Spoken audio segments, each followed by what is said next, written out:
Selamat pagi semua.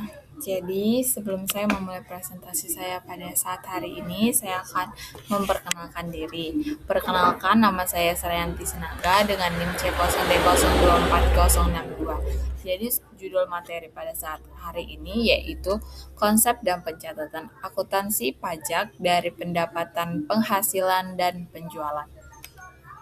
Konsep dan pencatatan akuntansi pajak dari pendapatan penghasilan.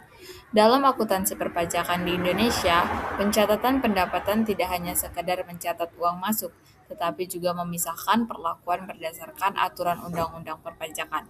Perbedaan antara standar akuntansi komersial dengan aturan pajak inilah yang sering memicu adanya koreksi fiskal. Pajak membagi pendapatan ke dalam 3 ember besar yang cara perlakuannya berbeda saat akhir tahun. Yang pertama, objek pajak atau non-final. Pendapatan yang digabung dengan penghasilan lain di akhir tahun dan dikenakan tarif PPh pasal 17 atau umum, contohnya yaitu penjualan barang dagangan atau jasa teknik.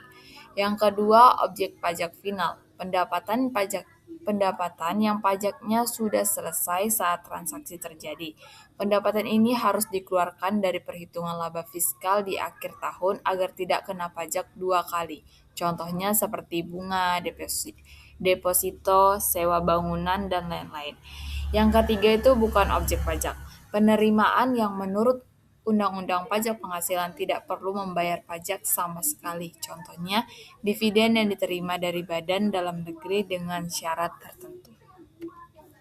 Pencatatan akuntansi. Yang pertama pada pendapatan jasa atau PPh pasal 23.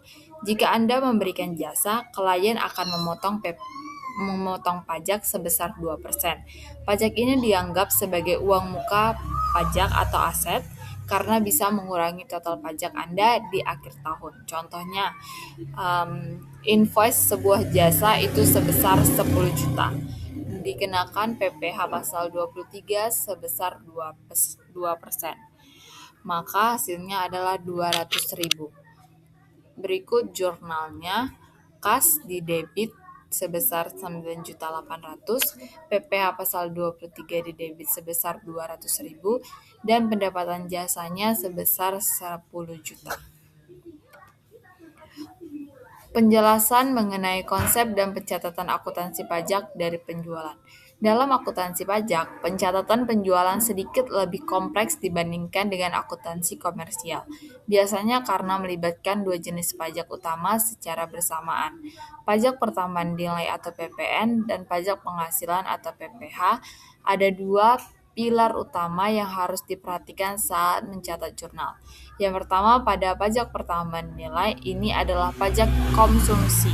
Penjual wajib memungut PPN biasanya 11% dari pembeli. Bagi penjual, PPN ini bukan pendapatan, melainkan utang kepada negara atau yang disebut dengan PPN keluaran.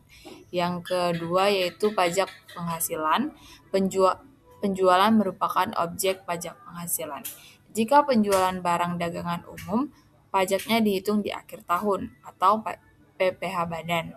Jika penjualan jasa atau barang tertentu, pembeli mungkin memotong pajak PPh pasal 22 atau 23 yang menjadi aset atau uang muka pajak bagi penjual. Berikut pencatatan jurnal penjualan. Misalkan, PT A menjual barang seharga 100 juta secara kredit dengan PPN sebesar 11%. Jurnal yang digunakan yaitu piutang usahanya sebesar 111 juta. Kenapa 111 juta? Karena penjualannya 100 juta dan PPN keluarannya itu 11 juta. Maka piutang usahanya itu sebesar 111 juta.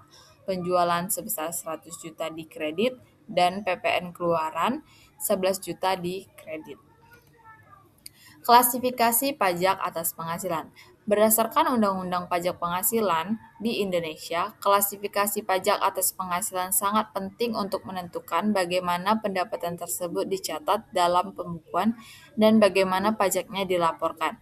Yang pertama itu penghasilan objek pajak atau umum atau non-final. Ini adalah penghasilan yang digabungkan dengan SPT tahunan di akhir tahun. Pajaknya dihitung menggunakan tarif progresif untuk orang pribadi atau tarif flat untuk badan. Contohnya itu laba usaha, gaji, honorarium, bonus, royalti, dan lain sebagainya. Yang kedua itu penghasilan objek pajak final. Penghasilan ini pajaknya sudah selesai saat transaksi terjadi, begitu dipotong, Anda tidak perlu menghitung pajaknya lagi di akhir tahun. Contohnya itu seperti bunga deposito, tabungan, sewa tanah dan bangunan, pengalihan hak atas tanah dan bangunan, dan lain-lain. Yang ketiga, penghasilan bukan objek pajak. Penerimaan yang menurut aturan undang-undang memang tidak dikenakan pajak, contohnya seperti dividen yang diterima badan dalam negeri dengan syarat tertentu sesuai dengan Undang-Undang Cipta Kerja, bantuan, sumbangan, atau hibah sepanjang tidak ada hubungan dengan usaha atau kepemilikan, warisan, klaim asuransi kesehatan atau jiwa yang diterima oleh individu. Penghasilan yang termasuk objek pajak. Objek pajak penghasilan adalah setiap tambahan kemampuan ekonomis yang diterima wajib pajak, baik dari Indonesia maupun luar negeri, yang dapat digunakan untuk konsumsi atau menambah kekayaan.